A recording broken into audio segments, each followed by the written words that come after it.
तो दोस्तों आज दिसंबर की 26 तारीख है। चलिए आज बहुत दिन हो चुके हैं मुझे अपने गार्डन का कुछ ओवरव्यू आपके साथ शेयर किए।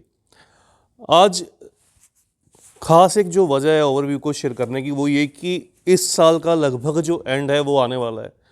तो इस साल का लास्ट ओवरव्यू कह लीजिए किस तरह से इस साल मेरा रहा, कौन कौन से मैंने चेंजेस किए। ये तो खैर आपने साल के दौरान बहुत से जो रेगुलर फॉलोअर्स हैं उन्होंने बहुत बार देखा है। तो चलिए इस समय सर्दी की है, मौसम है, सर्दी बहुत ज़्यादा, हालांकि हमारे यहाँ पर नॉर्थ इंडिया में तो बहुत ज़्यादा सर्दी जो है वो पड़ने लगी है। पौधे ऑलमोस्ट जो है वो रेस्ट के अंदर है, पूरी तरह से डोरमेंसी में जा चुके हैं। तो क्या ग्रोथ है, किस तरह से क्या उनका इस समय पर हाल चाल है, वो सब दिखाता हूँ, आपके साथ शेयर करता हूँ। तो कोशिश करूँगा थोड़ी थोड़ी सी जो झलक है वो तीनों फ्लोर की दिखाऊँ, आपके साथ शेयर करूँ क्या क्या मैंने कौन कौन से पौधों को जो है वो अंदर की साइड में कर दिया है वो भी आपको दिखाऊँगा।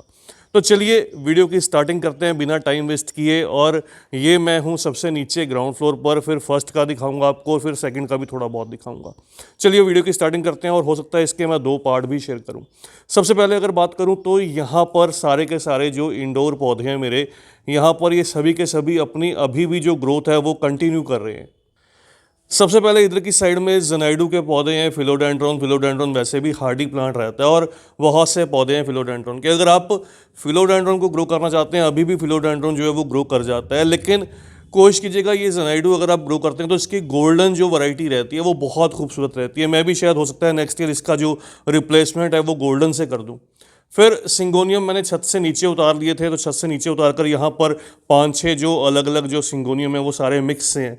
तो कुछ छोटी पत्ती में, कुछ बड़ी में है, सभी की जो ग्रोथ है वो अच्छी चल रही है। उसके बाद है एग्लोनीमा। तो एग्लोनीमा को बाहर इस समय वैसे भी सर्दी के मौसम में धुंध के अंदर रखना जो है वो सही नहीं रहता, इसकी पत्तियाँ सारी की सारी गल जाती हैं।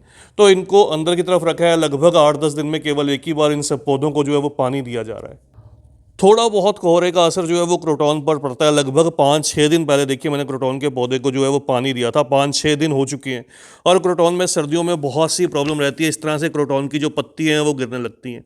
तो अभी ये प्रॉब्लम उस वजह से नहीं है, ये कि आता जाता कोई ना कोई इस पौधे से जो है वो टकरा जाता है, तो इस वजह से ये दो पत्तियाँ जो है वो आपको नीचे तरफ दिखाई दे रही हैं। तो क्रोटॉन की किस तरह से देखभाल करनी है ये वीडियो ज़रूर देखिएगा, वीडियो का जो लिंक है वो डिस्क्रिप्शन में मिलेगा। और क्रोटॉन का जो दिखाना चाहता हूँ, देखिए अभी सर्दी के मौसम में इसकी जो नई ग्रोथ है आपको निकलती हुई दिखाई देगी। ये सभी नई नई पत्तियां निकल रही हैं, मतलब पूरी तरह से अभी भी ये पौधा जो है वो रेस्ट में नहीं गया। इसी के साथ साथ अगर फाइकस की बात करूं तो यहाँ पर स्टारलाइट के अंदर क्या है, स्टारलाइट में भी सारी नई पत्तियां जो है वो निकल कर आ रही है। मैंने कुछ समय पहले इसकी जो है वो ट्रिमिंग कर दी थी। ट्रिमिंग के बाद अब नई ग्रोथ है। नई ग्रोथ देखिए, रेडिश कलर में जो लीव्स हैं वो छोटी हैं, थोड़ा साइज़ छोटा है। वैसे भी ट्रिमिंग करने से बार बार जो पत्ती का साइज़ है वो रिड्यूस होने लगता है, छोटा होने लगता है। उसके बाद नीचे की साइड में ये लक्की बैम्बू है। लक्की बैम्बू में देखिए जो ग्रोथ है वो नीचे से निकल कर आई है, अभी नई ग्रोथ। तो इसकी मैं कटिंग कर दूंगा, फिर पौधा जो है वो नीचे से ग्रोथ करे तो सुंदर दिखाई नहीं देता। ऊपर की साइड से मैंने कटिंग की थी कुछ समय पहले, तो अब जो पौधा है वो फिर से भरने लगा है। उसके बाद यहाँ पर ड्रेसिना है। ड्रेसिना बहुत हार्डी प्लांट रहता है। ड्रेसिना तो लगभग साल भर ग्रोथ करता रहता है और सेमी शेड के लिए ड्रेसिना में आप बहुत सी वैरायटीज़ आती हैं, कुछ भी वैरायटी को ग्रो कर सकते हैं। साथ के साथ यहाँ पर देखिए ये फाइकस जो ये पौधा है, इसकी भी आपको नई नई पत्तियों की जो ग्रोथ है वो नई नई दिखाई देगी। कुछ इस पर जो है वो अटैक भी हुआ है इंसेक्ट का, लेकिन वो सारी पत्तियां जो है वो आने वाले सीजन में मैं दोबारा से जो है उनकी ट्रिमिंग कर दूंगा। फाइकस की इस मौसम में भी जो एरियल रूट्स हैं वो कंटिन्यू निकल रही हैं, तो फाइकस की जो मैच्योरिटी है वो रूट्स के साथ दिखाई देती है।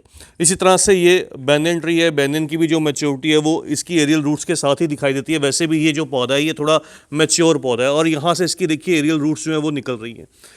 ये सभी के सभी फाइकस के मेरे कंटिन्यू जो प्लांट्स आपके साथ शेयर कर रहा हूँ, सभी के सभी फाइकस के पौधे हैं। यहाँ पर भी फाइकस में जो नई ग्रोथ है वो बिल्कुल स्लो है, लेकिन इस वाली वैरायटी में भी जिसको कि ट्रायंगुलरिस बोलते हैं, हार्ट शेप फाइकस बोलते हैं, इसमें भी जो ग्रोथ है वो आपको कंटिन्यू दिखाई देगी। ये भी एक बहुत हार्डी प्लांट है। मेरी कोशिश रहती है अपने एरिया के अकॉर्डिंग जो प्लांट्स हैं वो ग्रो किए जाए।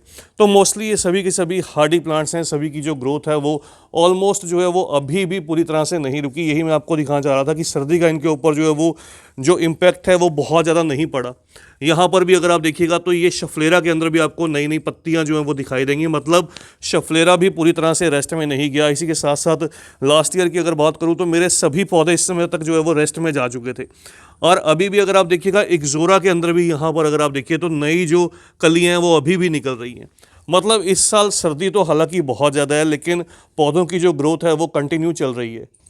इस साल लास्ट ईयर के अकॉर्डिंग जो मैंने एक चेंज किया है, वो क्या चेंज किया है, वो ये कि इस बार मैं थोड़ा सा पानी और कम दे रहा हूँ इन पौधों को। और ये देखिएगा, तुलसी का पौधा भी लास्ट ईयर मेरा इस समय तक आते आते जो है वो पूरी तरह से रेस्ट में जाने लगा था, लेकिन अभी भी तुलसी के पौधे में जो ग्रोथ है वो बनी हुई है। मैंने ऑलरेडी एक वीडियो शेयर भी की थी। अगर आपकी तुलसी सूख रही है तो उस सूखती हुई तुलसी को किस तरह से जो है वो सेव किया जाता है, किस तरह से बचाया जाता है, अगर उस वीडियो को आपने नहीं देखा तो उसका भी जो लिंक है वो डिस्क्रिप्शन बॉक्स में दे दूंगा, वहाँ से वो वीडियो ज़रूर देखिएगा। कुछ एक पौधे अगर बात करूं, ये देखिए हमिलिया का प्लांट है। हमिलिया भी एक कंटिन्यूस फ्लावरिंग प्लांट रहता है, परमानेंट ये पौधा है। इसमें देखिए सीड्स डेवलप हो रहे हैं। हमिलिया में जो सीड्स हैं, इसके फ्लावर्स के बाद इस तरह से ब्लैक कलर में जो इसके ऊपर जो सीड्स हैं वो डेवलप होते हैं, इसी के अंदर इसके सीड्स रहते हैं। तो हमिलिया एक बहुत खूबसूरत सा पौधा रहता है, रोड साइड के लिए भी बहुत अच्छी ऑप्शन है। और यहाँ पर देखिए इस पौधे की मैंने ट्रिमिंग की थी।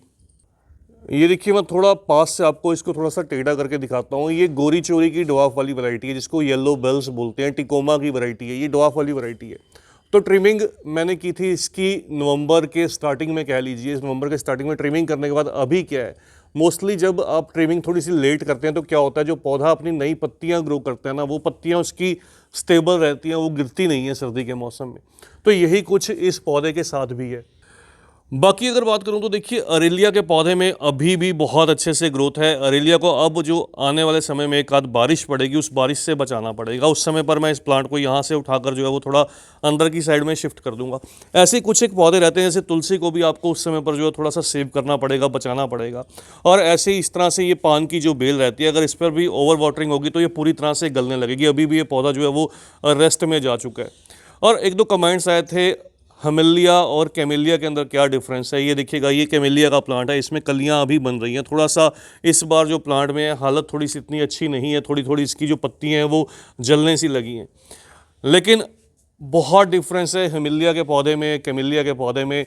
जिसको नहीं पता तो ऑलरेडी मेरी वीडियोज़ जो है वो इन प्लांट्स को लेकर अवेलेबल हैं यूट्यूब पर। बाकी इस बार मैंने कुछ सीजनल पौधे ग्रो किए हैं, बहुत ज़्यादा नहीं ग्रो किए। तो एलाइजम के अंदर ये देखिए ग्रोथ बहुत अच्छी है। एलाइजम के पौधे दोनों के दोनों बहुत अच्छे से जो है वो भर चुके हैं। और इधर की बात करूं तो मेरे ये पिटूनिया के पौधे भी ऑलरेडी बहुत अच्छी ग्रोथ के ऊपर हैं।